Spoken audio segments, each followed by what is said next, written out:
if you jail us, when we come, we will jail you more than you have jailed us. So don't jail us so that when we come, we also not jail you. Is that a responsible statement for anybody to make? Kwesi. A country in which the citizens say they are demanding accountability. Is that a responsible statement to make? Those of you we have elected to go into Parliament and to advocate for us, to safeguard our interests and so on, please mature, grow up, and don't take us for granted. Don't forget that I'm a voter. Absolutely. And don't forget that the 275 of you who sit in Parliament are supposed to protect my interests. Yes. I have to be satisfied with the work you're doing. Absolutely. As a Ghanaian. Of course. You understand? Of course. Okay. So when you go there and you do some of the things that you do there, we feel sick.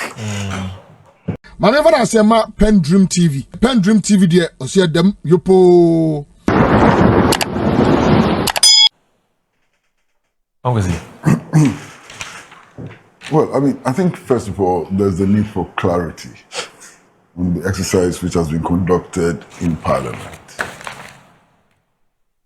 From some of the comments, you get the impression that government has presented a budget and is being discussed. That is not the case. What happened last week is not the presentation of a budget, but is the review of the budget which had already been presented for the year 2026. Which was in November last year. Exactly. Now, we have to understand why now we have mid-year reviews of budget. In the past, it wasn't like this. I mean, there was a time when the Minister for Finance would actually address a press conference and give indications of how the year ahead is going to look like. And he even went to the extent of determining the price of charcoal, the price of milk, and so on. We've passed those years. The price of petrol. This was Kwesi Yes. Oh, so on, We passed that stage. Longest serving finance minister, eh? Okay. Now, we've come to the point where we've come to realize that the assumptions underpinning the budget may not last for 1 year. Okay? You can have a budget. Donald Trump may then decide to go and attack Iran and mess everything up for you and so on. So it will impact on revenue generation, it will impact on expenditure and so on. So the purpose of this mid-year review is simply for the Minister of Finance to come and say, look, these were the underlying assumptions. These assumptions have changed as a result of these circumstances. And therefore, we may need more money to realize the objectives of the budget. Or that things have so fundamentally changed that the revenue that we're expecting has doubled. So we have excess revenue. Parliament, what do you think we should do with the excess revenue that we have generated? And so on. You understand? So this is one of the reasons why we have mid-year reviews now. Now, the other reason simply is that now also the budgets are not read in even December. They are not read in January. They are read mostly in November. Yeah. Which means that by the time they are reading the budget, they will not have all the figures for the preceding year. Okay? All the facts will not be available. So again, some assumptions will have to be made and so on. It is believed that by the mid-year, June, July, all the figures for the previous year would have been available. And it will be then possible to have a realistic view of the past and the year in which we are. That's why we have mid-year reviews of the budget. Tomorrow, whoa. Wow. I've been watching what is happening in Parliament. Why do I say I'm shocked? Why doesn't explain it? Mid-year review of the budget. Have you seen what is happening there? But that's just politics. Eh? That's just politics. No, what is happening there? Maybe if you explain. Please. Don't say that again. That's just politics. That's what our politicians do to us all the time. What? I can't believe it. Uncle, what has They're happened? doing a mid-year review of the budget. Prominent parliamentarians get up, they speak through the microphone. They want us to hear.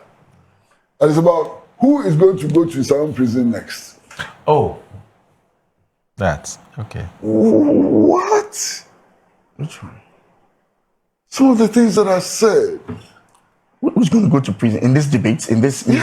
Yes, The minority Now, leaders. all of you on the majority side, get ready. We are Commentary. going to go to prison. Oh no, but that is not a comment on the. That is the. It's not. I thought you were talking about the debate.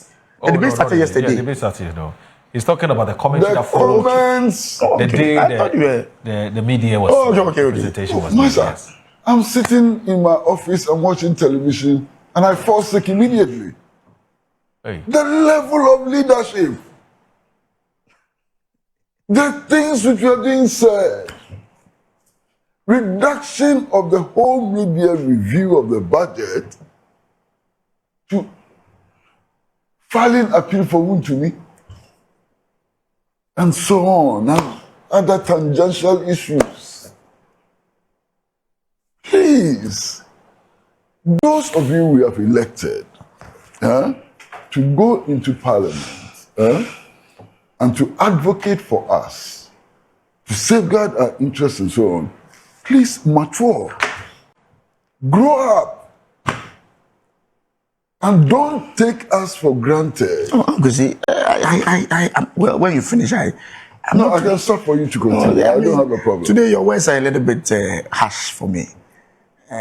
So when we that say we should you grow you up, go- you should- yeah, when we say that you should go and do No, but I'm sure you are referring to the minority leader in this well, case. I deliberately didn't want to pinpoint any particular. Because But you think it's him? it's not about I think it's him. It is It's him. about when you talked about, because when you started, I thought you were talking about the debate that started yesterday. That's what I also thought. Because yesterday there was nothing related to Wontumi. Wontumi. The only time somebody spoke about Wontumi was Mr. Afenyo Markin's initial remarks after the presentation. And your description as I think is a little bit harsh. And if you look at the practice in Parliament, Mercer, I am not the person to sit in judgment over how you see things. So if you think that my comments are a little bit harsh, that's your view. But if we elect you, hold on. If we go and stand in the sun, some stand in the sun for hours to vote for you. Some people died in the process of voting. They were shot and so on. And then you go and sit in Parliament. And there's a mid-year review. And all you care about is some of the statements that I heard from Parliament. That's a problem. listen, you may have your disagreement with some of the comments, but I'm don't you saying, think that there's a problem? No, Collins, in all honesty. in all honesty, in there's a Parliament, problem. Yes. the practice in Parliament is that the leader is not enjoined to just speak to what was read. No, he's the leader. If you were the leader, that's how you would have spoken. No, Kwesi. You say it's- No. If you were the leader, would you have spoken like that? Kwesi, even the budget itself, they make allocation to the justice system. The budget makes allocation to the justice system. It is our money that runs the courts. So if a leader thinks that there's a problem with a certain judgment, why can't he make it on the floor?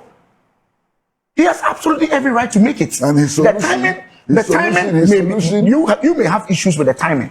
But I don't think the leader. And his solution to the problem with the funding of the justice system is that, look, if you jail us when we come, we'll jail you more than you jail us. We welcome the reforms. Master, Just a second. Master, please. We welcome the reforms by the finance minister. No, first of all, let me start from here.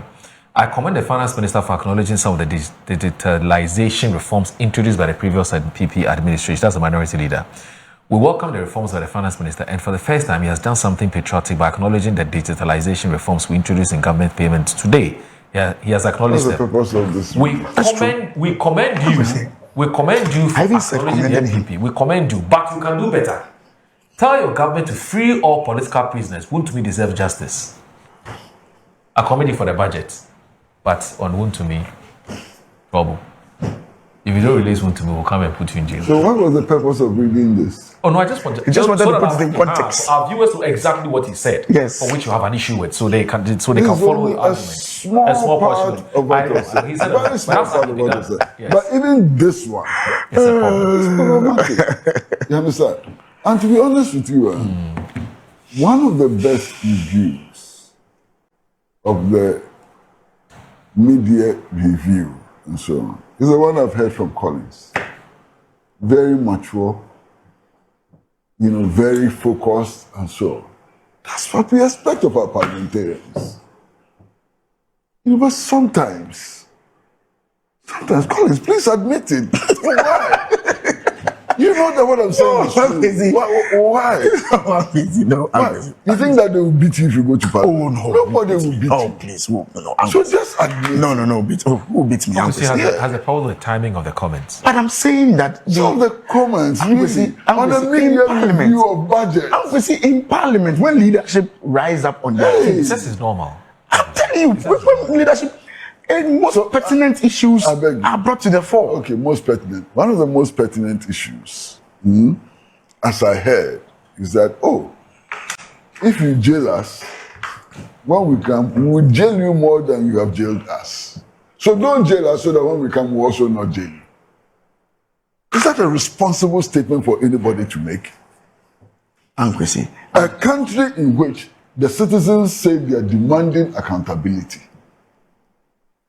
Is that a responsible statement to make? Tell me, if you jail us, when we come, we will jail you more than you jailed us. So don't jail us at all. Collins, I'd like to hear your comment on this. This is a very responsible statement to make. In a parliamentary debate on the media review of the budget. it was not a debate. Well, This is where the parliamentary initial commentary, whatever. Look, in response to the thing no that matter they what said. you have done, don't jail us. So that when we come, you two, no matter what you have done. Is that what leader said? What did he say? Tell me. No. You are saying it. You You are are saying that. Parliament. I was Leader in there. You says. tell me No, what but you are saying that. Leader says. And you have. The leader says that You have made don't a- jail us so that we also don't jail you. I don't think he said that. Did he say that? No, I don't think so. Yeah, I don't think so. I'm going to Please, say. please. Oh, Angosi, More. let me tell you what. Please. Let me tell you what that is. Don't come. Oh, Don't bring yourself into the family. You don't deserve to be there. But I'm going to say, he Why didn't bring say yourself that. into the family? Okay, so I plead the fifth. Minkevi. You see why I read the thing? Yes. But you see, Yes, sir. I was very careful Yes. not to be mentioning names. Yes, I know. For very good reasons. Collins straight away has mentioned the name. No, but I'm going to say, what you said, you don't even need to mention the name. But our viewers are watching. It's obvious. Because yesterday, the debate, good to this name did not appear in the whole debate. I'm not talking about yesterday. That's the very point. day The very day, the only person who made a comment from our side was minority leader, which is the practice that when the minister finishes, the minority leader will make a brief comment and then the majority. So your comments are well situated, and everybody watching knows where you are tilting towards. So my mention the name was just to put it in perspective, and also to respectfully disagree with your choice of words.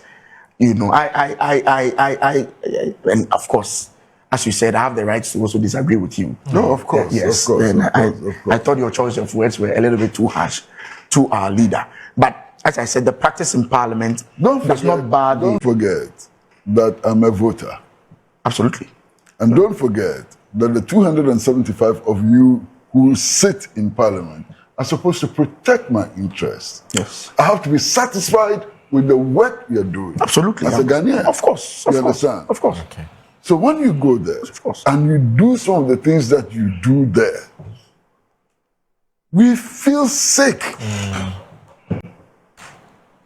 We feel sick just watching you. The Angus, don't feel sick. We don't want you to feel sick. You may not disagree, you may not agree with some of the things some people say, but don't feel sick, Angus. We need you alive. All right. This is Uncle Sid's take on the presentation of the mid-year review of the budget, and I'll just read a few messages, and I guess that would. And we'll call I it a thank day. him for the kind words too. Yes. It says you have delivered a review. No, your review was Was refreshing. It was refreshing. Refreshing. I mean, one of the few times I've heard somebody from the opposition saying that, oh, there were some good things about the budget. These are the good things about the budget. But if government were to focus attention on this and that and that and that, it could have been better. Right. So, Right. very mature. Very mature. I mean, and honest. And I really admire the contribution that you made this morning. Okay. But not for some of your people. Okay.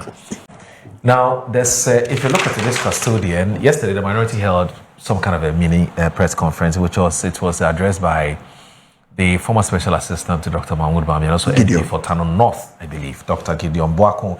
It says and Collins Edujenfi is the reporter. It says that the deputy ranking member of Parliament's Finance Committee, member of Parliament for Tano North, Dr. Gideon Boakun, has argued that Ghana's improving macroeconomic indicators will mean a little unless they translate into jobs.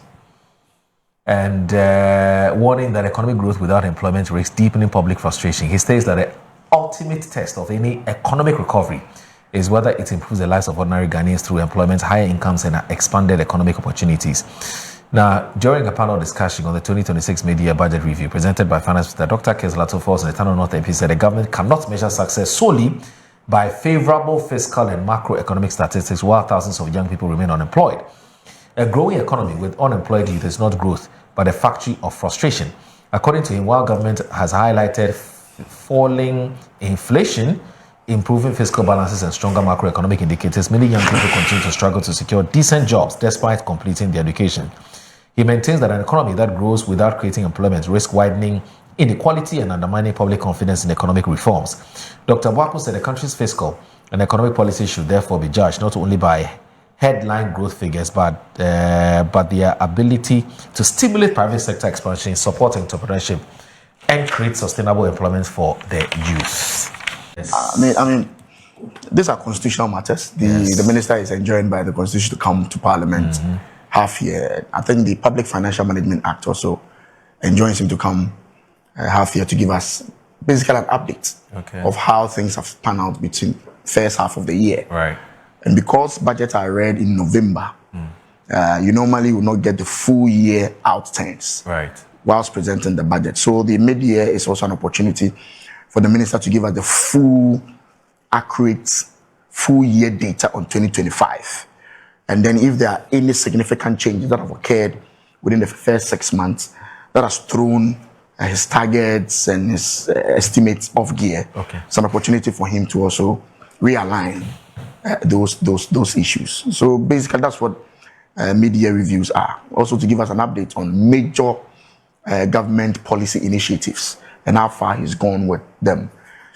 You read Gideon Boakun's connection between the macro and the micro, and that the macro figures should at least translate to the micro level, which is something we all agree to. I don't think anybody is so excited just that inflation has come down when you go to the market and you are not having the effect of that. So there should be translation on the ground. I always use my constituency as an example. I have 65,000 people, approximately. 60% of them are farmers. 40% of the 60% are cocoa farmers. So my constituency really, the economy there is a farming economy. And so anytime budget is read, I go straight to areas that may affect my constituents and how far government has implemented its policies to the benefit of my constituency. I know other constituencies have different dynamics in those areas.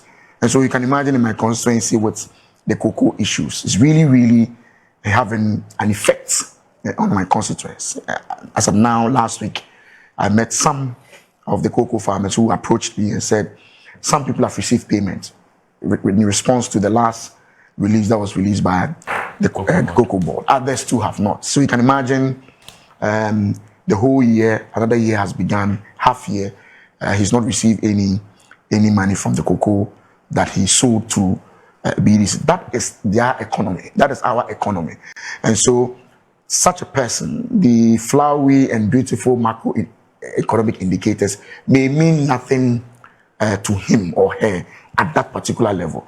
especially when the practice in the constituency is that they borrow against in anticipation of an increment in the prices of cocoa. And that's what they normally do. So by February, they go to the banks and use the current rates, which was at the time 3,300 or 3,500 to borrow. Yeah. In anticipation that by October, November, when the season starts, and normally the season starts with an increment in prices.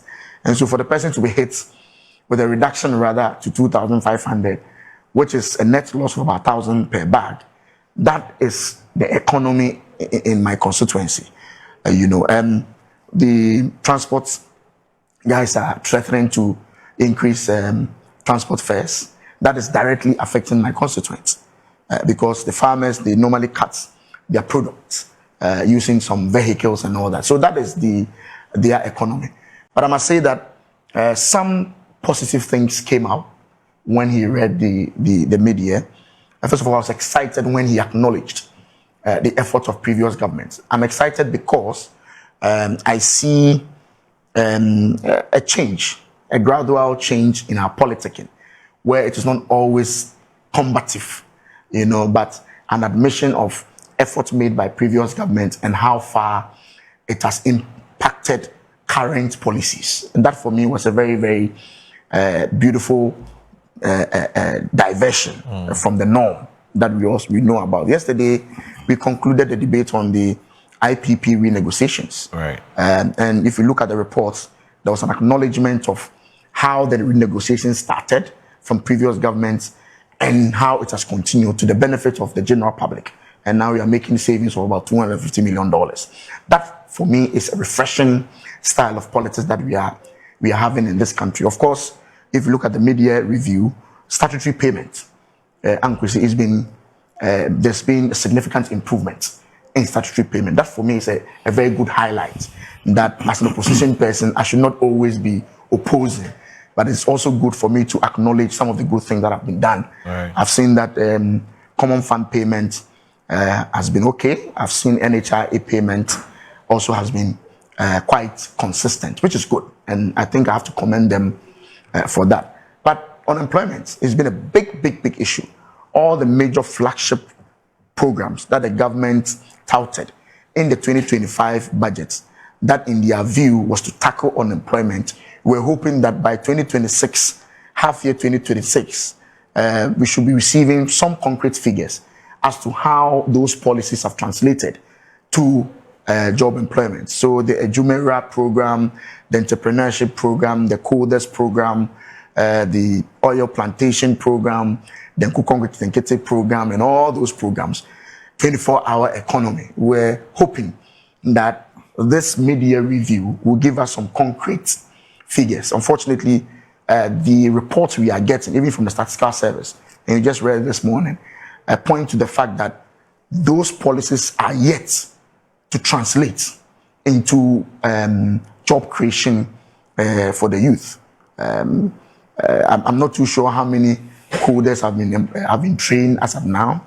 Not too sure how many people have benefited from the Jumera program. I listened to the chief executive, Mr. Eric J, my very good friend, who indicated that he had received on Nasempa, he had received so far half year 20 million Ghana cedi, which is about less than 1/3 of what is supposed to be given to him for him to really work out that Jumera program, which in effect was to help reduce the unemployment figures. That we are also not seeing that connection.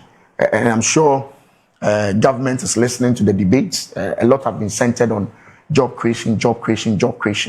And the fact that we didn't hear more of that in the media review. I hope that government is listening.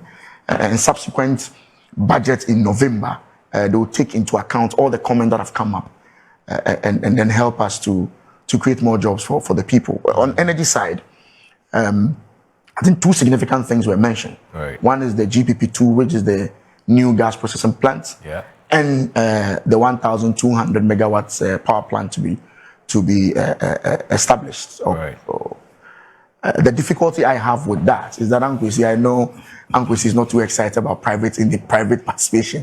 Government has set up an SPV, which we opposed. We believe very strongly that VRA and Co should be able to handle these transactions. But government has set up an SPV, a special purpose vehicle, created a company to spearhead both major transactions. That's the 1,200 megawatts and the GPP2, which is the gas processing plant 2. I have issues with that. I feel that we have very competent state agencies who have demonstrated over the time to have done this before. VRA is handling bigger power plants, and I'm sure they should be able to do this. But unfortunately, I see that they've been sidestepped in this whole process. Parliament on its own has also not been briefed properly, even on the energy committee that I serve on. The only report we've seen in the media review is an indication that they've been able to identify the area that they intend to put the 1,200. That for me is not enough information for us to chew on. And so, by and large, these are the issues that I took away from the media review, and I'm just hoping that the policies will translate to the ordinary Ghanaian. I'm sure you've done some interviews in the market. I saw TV3's interview in the market where almost all the comments were negative. People think business have slowed down in spite of all the beautiful macroeconomic indicators. That is where I think government must work on, so that we can have positive macro figures and also positive micro figures. Dedi kama mamena PENDREAM TV ase. Na so far so good. Say open online portal e wo Ghana. Nipa share, nipa follow, nipa comment here. To my best of knowledge, without any biases, PENDREAM TV.